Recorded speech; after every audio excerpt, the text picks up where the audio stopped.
Hola, hola, buenos días, bienvenidos al Congreso de la Mañana, hoy martes 23 de septiembre, nosotros con el compromiso de estar junto a ustedes 2 horas de contenido, información, comentario, entrevistas y mucho más. Bienvenido, don Víctor. Saludos, o sea que mañana es Día de la Así Mercedes, es, mañana 24 es de septiembre. feriado. Mañana para el Santo Cerro. ¿Irá usted? No, Sagrario parece Ah, que... Sagrario, Sí. señores, Sagrario brilla. Esa se ha dado grande. Después que fue a Estambul, ya no quiere andar aquí ella. Pero no se preocupen, que pronto la tenemos aquí reintegrada con nosotros. Don Víctor, Sí, antes de entrar, porque hoy, aunque la semanal fue corta, sí tenemos mucho contenido. Yo quiero leerle una frase de un léala. escritor español que me gusta mucho, Premio Nobel de Literatura. José Saramago, les recomiendo ese libro, Ensayo de la Lucidez. Pero la frase habla sobre la derrota y las victorias y Wow. dice, la derrota tiene algo positivo, nunca es definitiva. En cambio, la victoria tiene algo negativo, jamás es definitiva. ¿Qué le parece, don El Miguel? mensaje está claro.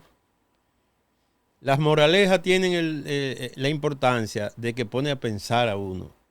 Es decir, ¿qué querrá decir ese hombre con eso? Eso quiere decir que hay que evitar el envanecimiento, la vanidad, y entender que la gloria es pasajera, la gloria no es eterna. Y hay quienes logran cualquier tipo de éxito, ¿no? A veces hasta un pequeño éxito, con cualquier cosa se hace feliz. Y se olvida de que luego de ese éxito sigue la vida su agitado curso. Así es. Ese es el mensaje en el fondo Así de don es. José Saramago. Y yo lo traigo a colación porque estamos viviendo tiempos difíciles y es una realidad, no podemos estar ajeno a eso. Y en medio de todas las turbulencias, hay personas que tienen ciertas posiciones que se creen que son definitivas y no tienen la capacidad de ver un poquito más allá, de ver la realidad. Nosotros como cada martes traemos un programa lleno de información y contenido porque la semanal, además de todo lo que pasa en las calles y en las instituciones, pues nos da mucho de qué hablar. En esta ocasión, la semanal fue histórica, duró Por, solo 7 minutos. por corta fue histórica. El presidente tenía que irse a Estados Unidos en el día de hoy, hablará ante la Asamblea General de la ONU y su tema principal es Haití, está claro, el mensaje, la preocupación y la línea internacional que el presidente Luis Abinader ha mantenido en estos escenarios. Me gustó, aunque yo no soy partidaria de la semanal, que él, coherente a su semanal, no quiso dejar de ver a la prensa y no la pospuso ni la eliminó. Regularmente el presidente ha hecho semanal fuera de Palacio, tanto en Estados Unidos como en algunas otras provincias, de acuerdo a su agenda. Pero en esta ocasión, en medio de un vuelo, pues era evidente que no podía convocar a la prensa en el avión. Y para mantener esa línea, para que no se malinterpretara un mensaje si no salía en el día de ayer, en medio de cómo está el gobierno, pues fue coherente. Fue breve, dijo que tenía que irse, no dio un espacio más nada y tiene muchísimo sentido. Así que no hay nada que hablar de la semana. Nada. Eso. Él no habló del apagón del aeropuerto. No se refirió a ese tema No, es él. que fue muy breve. Él, pues yo no. ¿Qué dijo? Randy está aquí. Dilo para yo Oh, decir. Randy Estrella. Es una estrella. Bueno, se refirió, bueno, pero en general, se va a investigar. A eso iba. En general, recuérdese que no fue una falta de suministro de electricidad porque el aeropuerto tenía. Fue un tema de que no salía a todo el aeropuerto para operar. Fue un tema interno, se alquilaron plantas, trató de resolver y desde un primer momento se mantuvo una línea de comunicación. Ahí lo que se evidenció fue que quizás no estamos preparados para una emergencia mayor. Y fue algo súper técnico, no fue algo... Claro, eso puso la seguridad nacional y el país en el ojo del mundo, un país que vive del turismo, pero no fue algo que se le atañe directamente al gobierno, por lo que es un tema de investigación. Ah, Rusia, un ciber... Bueno, en Europa hubieron varios aeropuertos que tuvieron un ciberataque, o sea que hay que averiguar. Ahora bien, siguiendo como con esta línea de investigación, hemos visto también que la policía, y no voy a hablar del caso de la Barranquita, porque eso lo vamos a hablar más adelante, ha estado activo. Vi anoche y mandé un video al grupo, no sé si se puede poner, pero en general hubo un altercado en una torre en Santo Domingo donde balacearon un vehículo. Y el vocero de la policía, Diego Pesquera, se decía que si era del Alfa, el Alfa desmintió porque era un vehículo alta gama, que no hay mucho, pero aquí en este país hay mucho de todo. Diego Pesqueira hizo una aclaración y parece que un hecho delictivo como aislado. Una CRB le cayó atrás a un vehículo Mercedes-Benz G63, lo balació, nadie salió herido. Luego los delincuentes, o los presuntos delincuentes, tuvieron un accidente y dejaron abandonado la CRB. Yo traigo esto brevemente antes de irme a una pausa, que Randy se entere y hablar de quién estará con nosotros invitado, porque Jenny Berenice dijo que iban a investigar miembros y funcionarios públicos que el estilo de vida no se corresponda con el trabajo que hacen. Mírenlo ahí el video. Quiero que se vea ese vehículo. Esa Jeepeta, una Mercedes-Benz G63. Diego Pesqueira dice que el dueño, y lo identifica, es un muchacho de 34 años. Ese vehículo cuesta más de 20 millones de pesos. 20, 25, y depende, porque es una 63, depende del año. Tal vez no es nueva, tal vez vale menos.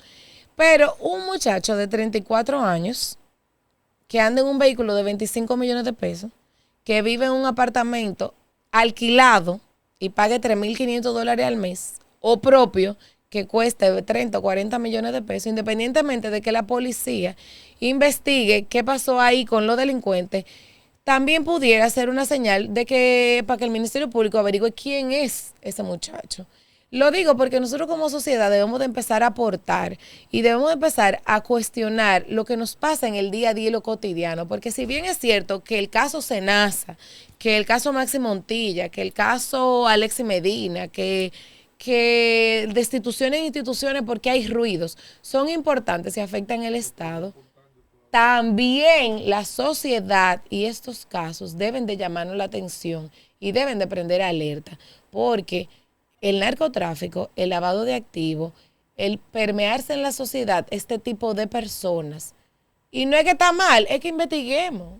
Justifíqueme su vehículo, justifíqueme su estilo de vida que usted hace para ganarse el dinero, para ganarse la vida. Mire por qué, porque esa persona vive en una torre y en esa torre viven varias familias. Y si yo hubiera ido entrando a mi casa. ¿Cuál de las dos personas? El de la jipeta. ¿El que recibió los disparos Ajá. o el que disparó? No, porque el que disparó no se sabe, dejó el vehículo botado. El que sufrió los disparos es que vive en una torre, okay, en un sector muy bueno en Santo Domingo, sí, donde viven varias familias. Si hubiera ido entrando un médico que llega de una emergencia a esa hora, se le pega una bala. Entonces nosotros como sociedad debemos de prestar atención a casos como estos.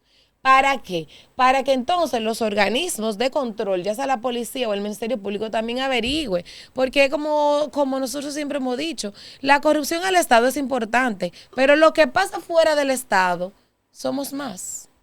Somos más. Mira, y son los que entran a esas instituciones a corromper nuestros funcionarios. Hay que agregar a esa información que la policía ocupó un fusil.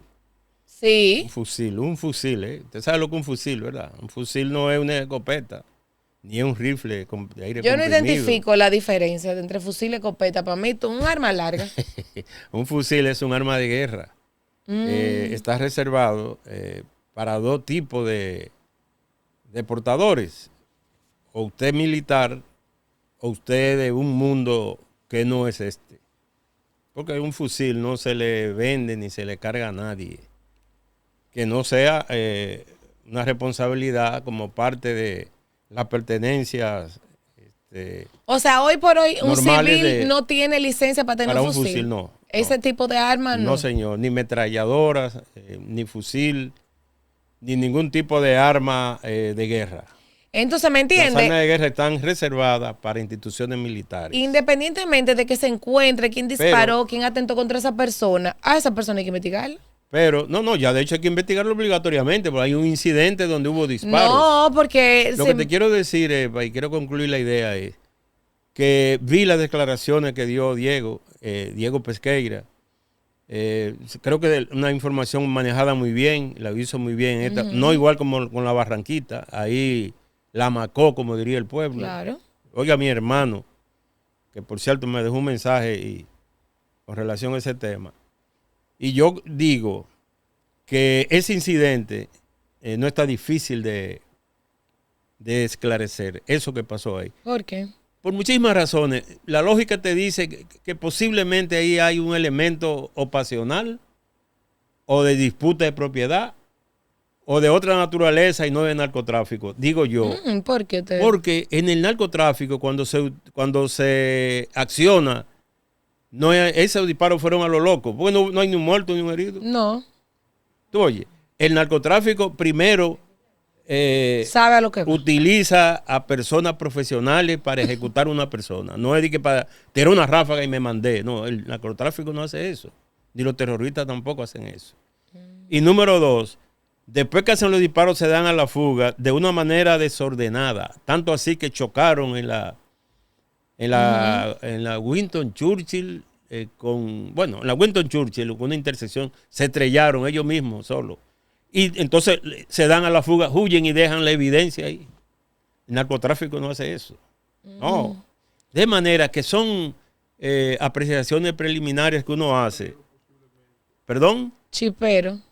Todo es posible, correcto, pero no al nivel de que sea una acción del narcotráfico, porque es una acción muy disparatosa, es una escandalosa y como tú bien dices, es un incidente que a cualquiera de nosotros, un ciudadano inocente en ese momento, llegando de su trabajo, de cualquier gestión o diligencia, puede verse atrapado en ese lío. El mundo cambió y nosotros necesitamos respuesta. Ese vehículo de lujo alta gama ni siquiera tenía una placa exonerada. Quiere decir que quien lo compró pagó sus impuestos. Tiene cuarto. Con 34 años. Eso debe llamar la atención. La víctima. La víctima. Sí, en este con caso 34 años, ¿me entiendes? Entonces son señales. Y lo traigo a colación en esta... Una pregunta, Arbaje, tú que le das más seguimiento que yo a ese mundo. ¿Por qué todo el mundo decía que era el Alfa? Porque el Alfa tiene el mismo vehículo. Mire qué pasa, ese tipo de vehículos se supone que no son comunes. Digo se supone porque yo veo varios ya en la calle y a menos que sean los mismos, que circulan en el mismo sitio, me caigan atrás. Ese vehículo, por el costo del vehículo, no es común. Entonces el Alfa tiene una. Entonces se entendía que era el Alfa. Eso fue lo que pasó. Pero él aclaró. Se volvió. De hecho, él hizo un video y aún así se seguía publicando posterior que era él. Este caso, Diego Pesqueira dijo que iba a averiguar, pero yo quise traer la declaración de la magistrada Jenny Berenice de analizar las auditorías visuales para poder estudiar e investigar el origen de dónde vienen a nivel social, que no sea nada malo funcionario público, que seamos un poquito más selectivos o más críticos a la hora de nosotros ver este tipo de cosas, porque solamente así nosotros vamos a poder ir filtrando un poco. El delito del narcotráfico, lavado de activos, chipero y todo eso está haciendo mucho daño a nuestra sociedad. No solamente es un tema de corrupción administrativa, entonces que sirva de reflexión. Y con esta reflexión entonces vamos a una pausa, no se muevan, que hoy tenemos un invitado especial, el doctor Víctor Méndez estará con nosotros. Él es un alto dirigente del PRM, vamos a hablar de política, pero también vamos a hablar de planes del gobierno local, que está también vinculado, y muchísimo más. Se integrará Randy con nosotros también en breve.